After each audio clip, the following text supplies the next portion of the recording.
Hey, here we go with another episode of Nurse on the Go. So, karon ang among gibisita is one of the exclusive resorts dere sa Cebu, which is Maribago Blue Waters.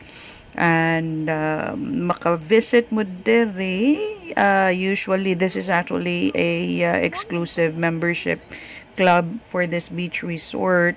Pero of course, you can visit this club even if you're not a member, pero it's gonna be at a higher cost for non-members.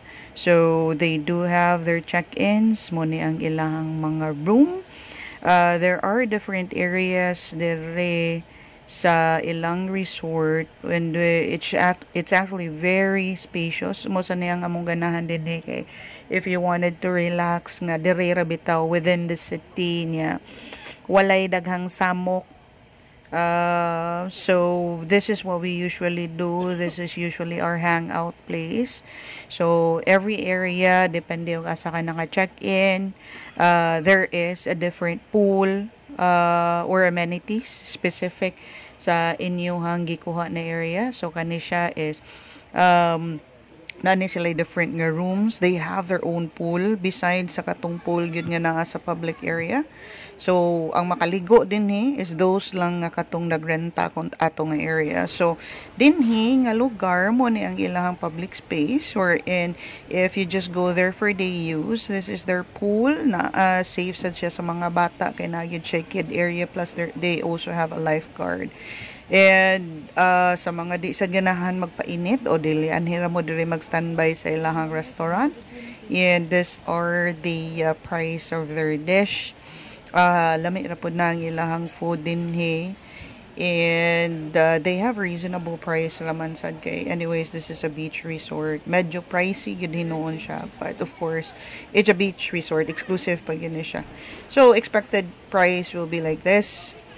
Onya, so kung mo dire dapat naagid mo yung mga bala. Okay? So, anyway, sa katura man yun din ganahan lang magkuan dire mag-enjoy. So, nag-order mi sa ilahang food and take a look at that. Their burger is actually very big mo nang gipatunga na mo siya. Kay actually good for one person mo na siya considered as a full meal na.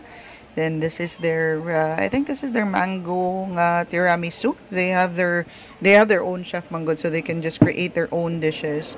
And then of course, basta init gani, you would always go for the tropical gyud na mga juice and shakes. Then ganahan ako diri kay ilang fries is freshly cut, hand cut nga kanang fries, and then ila pong chicken is very juicy, crunchy nya naasayhan ni mustard nga kanang sauce, and also goes with ketchup na pod. Then mao na sad ni ang ilahang public area for their beach as goers. So pwede ka from the beach going through the pool back and forth, bahala ka diha. That's inclusive na sa inyong day use.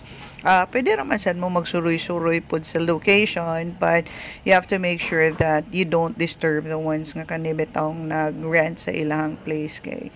Of course, kadaghanan ra ba gyud ani nila kay mga diliingon nato ra man gyud ni sila.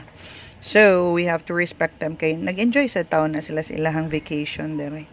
So, kana. So, ang nakadindot dire sa ilahang public pool is naa siya kanang kid safe, kid proof nga kanang swimming area.